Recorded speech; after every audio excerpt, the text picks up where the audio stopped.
Alright, in this episode, I would like to show you how to save $1 million for your retirement nest egg. In this episode, I'm going to be showing you a model of a couple in their mid-30s, earning about $72,000 combined in a year, and how they became millionaires by the time they retired at the age of 65 or 67. I modeled the scenario based on some basic expenses and expenditures that are fairly common. Now, I cannot obviously take every single scenario into consideration in this particular model, but I will be creating more models in the future that takes into account other scenarios, other earning brackets, etc. So this is just the base model that I just wanted to start the series off with. Now, everyone's individual situation will be very different. At least this will give you a pretty good idea of what are some of the variables that you need to pay attention to in order to get to retire with $1 million in your nest egg. Now, is $1 million enough? That's a topic for a different day. We're not going to cover that here, but the goal of this is to get you to become a millionaire to begin with, and then we can worry about whether or not that's enough. Now, I'm using $1 million as a guideline for you to aim towards. This is more like an initial goal. Like I said, is $1 million enough? That's a topic for a different discussion, but we have to start somewhere. So I just used $1 million as a guideline. Now, the tool that I'll be using for these modeling scenarios used to be called New Retirement. It's now called Bolden. I have a paid version of it, but they also have a free version that covers a few scenarios. Needless to say, the paid version gives you a lot more, but this is a tool that anybody can use. It's only $10 a month for you to use. It's compared to what you would typically pay a financial advisor. This is a drop in the bucket. So I would highly encourage you to consider looking into this tool. At least start with the free version. I use this tool quite a bit. I've been using it for a few years, and they've made some significant changes. This is a tool that's available online, so they constantly make changes, make updates, upgrade, and so there are a lot of new features now that were not available about a year ago. Anyway, in this tool you can model all the way up to retirement and then beyond. But what I will not be covering in this specific series is I will not be talking about retirement withdrawal strategies, IRMA, RMDs, and those kind of things, because that's beyond the scope of what I'm going to be covering in this series. In this example, I'm using a couple in their mid-30s. I'll be modeling other scenarios in the future, so stay tuned.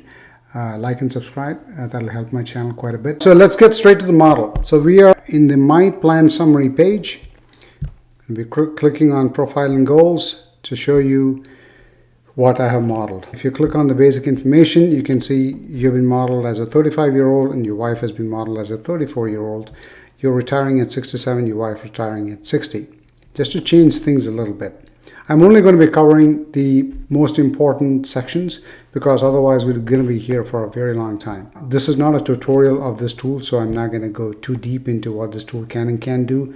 I'm only going to be talking about what's been modeled. The first thing that I modeled is we had to model your work, which is your income. So I'm assuming that you're making $4,000 a month and your spouse is making $2,000 a month for a total of $6,000, adding to $72,000 a year. You can see that you have a 401k contribution account with yourself, and your spouse has got a 401k contribution account with the employer. Now, the next section that I modeled is the accounts and assets. So if you go there, under savings, you can see that I have modeled your 401k account. If you click on this, edit, it's going to talk about what's the current balance in your 401k. I just assume you have 10 grand, optimistic return 8%, pessimistic 5%. You can tweak these numbers to your liking. Okay. Now for your wife, it's the same way. Then I have modeled a couple of Roth IRA accounts for yourself and your spouse. $5,000, I just put that in there with a rate of return of roughly about 6.5%. You could get considerably more, but we won't worry about those rates for now. This is just an initial base model. The paycheck reduction here is I've assumed that you have direct deduction from your paycheck that goes into your 401k along with your employer match. I've made some assumptions as 100% for 3%, 50% for the next 2%. I've taken some very basic common scenarios and I've modeled it. This is an emergency fund that I created, $1,000. This is Probably not enough for this couple, but I just put $1,000 in there. That is probably in a money market account, earning about 4.25% interest. Then I have modeled a basic joint brokerage account with $1,000 in. If you don't have one, that is, in my view, I call that the gold account. It's an account where you can invest in whatever you want. At the same time, you're not subject to any withdrawal penalties or anything. It's your money. Yeah, if you make money, you either pay money taxes as dividends or capital gains. It's a very powerful account, but we are not going to be covering specific retirement accounts in detail here. I'm just showing you what I have modeled for this couple. The next section I modeled is a real estate, home and real estate. Assuming I just used a PIN code, and that PIN code happens to be in Utah, so it just said mortgage in Utah. I don't live in Utah. You probably may not, but bear with me. So mortgage primary residence, if you click on this one, it shows your home is worth $400,000, mortgage balance is $300,000, and your payment is 1,750 with an interest rate of 5.25. These are all assumptions that I have made.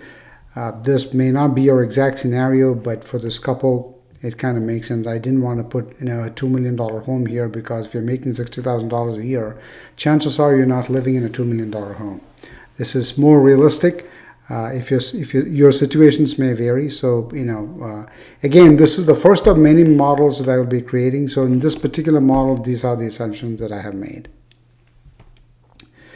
Now let's go to debt. So a couple of debt scenarios that I have assumed here.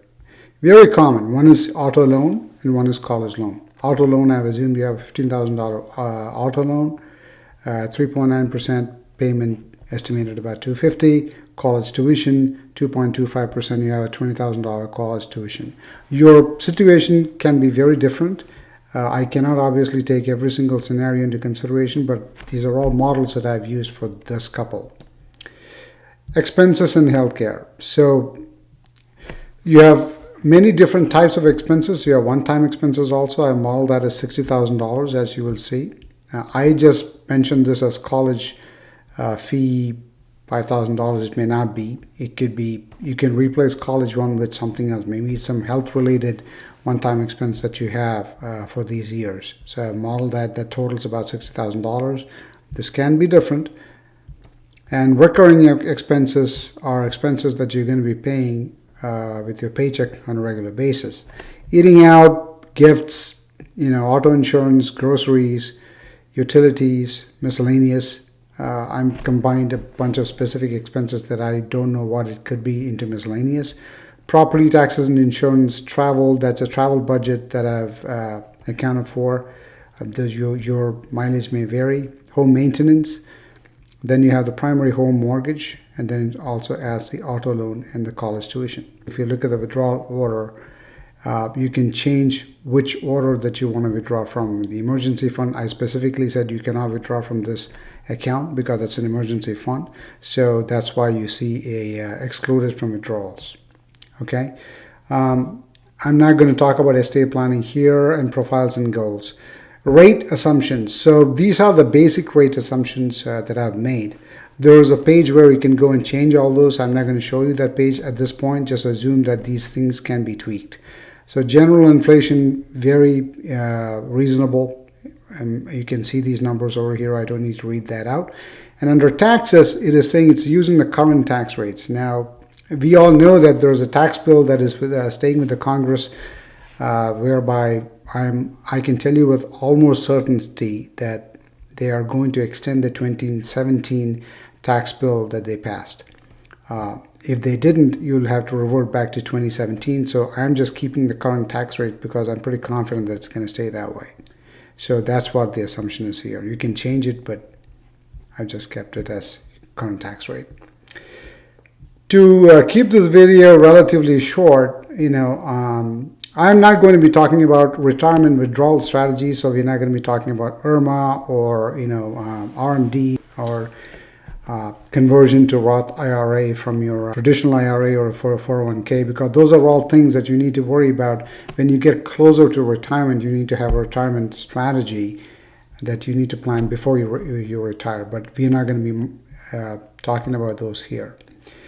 Income, when you go to the income and expense tab, you can see as you hover over these years, you have the required minimum distribution, savings drawdown, work, social security, etc. Estimated expenses, it's talking about what are the expenses that you have. You go down a little bit. These are all like lifetime costs, so don't get freak out. I have modeled that you have a yearly medical expense of $1,200. You may have far less than that. You may have much more than that.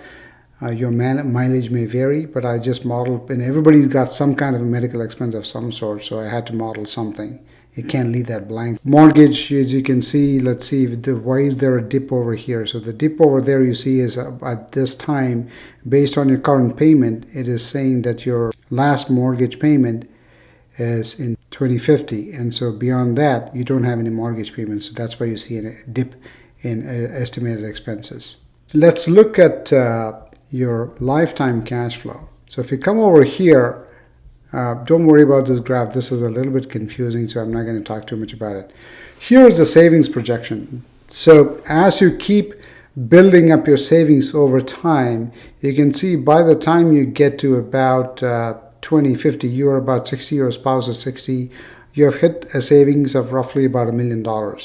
Now, I said, the goal of this is to show you what it takes to get to be a millionaire by the time you retire.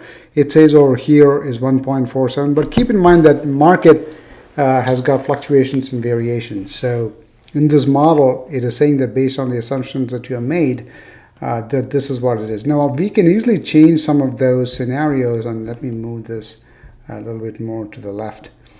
So if you click on here, two things. One is it's talking about dollars in future dollars, which is what you want. And the assumption is the rate inflation, everything is average. If I click on optimistic, you can see that these numbers are going to be significantly higher than what it used to be. So which means by the time you could become a millionaire under optimistic scenario by the time you're about 56.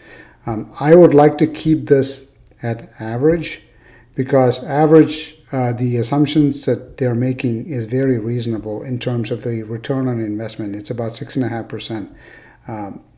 Needless to say, we have over the last 100 years, the stock market has returned over 10%. So 6.5% is a very reasonable assumption.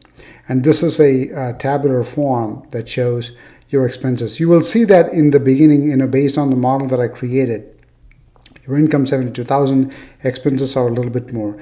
Don't get too worried about it, because you can tweak some numbers. I made some assumptions as to the miscellaneous and home expenses, and based on those numbers you could probably bring this down to zero. So I'm not too worried about it.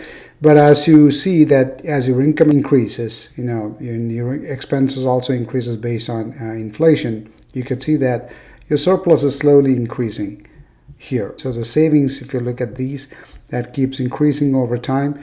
Again, I don't want to get into too much of the details of what this tool is using to model. That's a topic for a different discussion. But I just wanted to show you that based on the assumptions that were made, you're able to become a millionaire by the time you're 60. But at least, by the time you hit 65, you're about $1.5 million in this scenario. So let's look at how much were you saving in order to get to that position.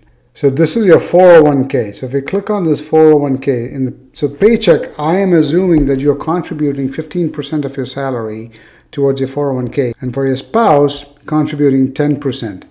Now, needless to say, if you increase this contribution, your net savings is going to be significantly higher, and you're going to be able to hit that millionaire status a lot sooner than you think. Lifetime cash flow is what I wanted to show. So the projected net worth, if I click on this tab, it is going to show your net worth today is 97,000. Your wealthiest projected year by the time you turn 90 is 4.9 million. Now, there is some truth to this. In majority of the scenarios, if you're able to stick to the 4% withdrawal rule. So one of the assumptions that I have made is when you talk about retirement withdrawals, there are various scenarios that you can model. I have used the standard fixed percentage, the 4% withdrawal rule. So based on this 4% withdrawal rule, if you look at the history of people, majority of them have ended up with at least double what they started off when they retired. And in quite a few scenarios, people have ended up with 3 to 4 times what they had at the time of their retirement by the time they passed on. So when you look at the projected net worth, it does say that you're close to $5 million. What that means is you'll probably have to withdraw more and more and more as you get older based on this. This is a couple that's making $72,000 a year. Now I'm going to model other scenarios. These are numbers that the tool kind of self-calculated based on their projection of what the Social Security could be using. And these are some of the assumptions, the cost of living assumptions, etc. that they have made. Anyway, the point that I wanted to cover here is for a couple with very basic income of $72,000 a year and the expenses as I have projected, getting to a millionaire status is not that difficult. Now, obviously, depending on your expenses, that's going to dictate how quickly you can get to become a millionaire. Now, I have assumed that your home payment is $1,750. Now, if this home payment is $2,750, you're going to have a significant impact on your savings and how quickly you can get to that millionaire status. So, one of the key advices that I have for people is you have to make sacrifices early on so that you can get to the millionaire status when you retire. And once your money starts working for you, it's a totally different ballgame. So don't be discouraged in the first decade or so. It's going to be slow. It was for everybody. And keep in mind that Warren Buffett made most of his money, 98% of his money, after he turned 50. So I'm not saying they're all Warren Buffetts, but the point is money takes time to grow. And so you need to be patient, and it does grow over time. So give it time. That's why I just modeled this for a 35-year-old couple. Now, obviously for a 45-year-old couple, under similar circumstances, it's going to be more challenging to get to the $1 million status because they do have far less time, which means either they need to have a significantly higher paying job, which is going to let them save a significantly higher amount.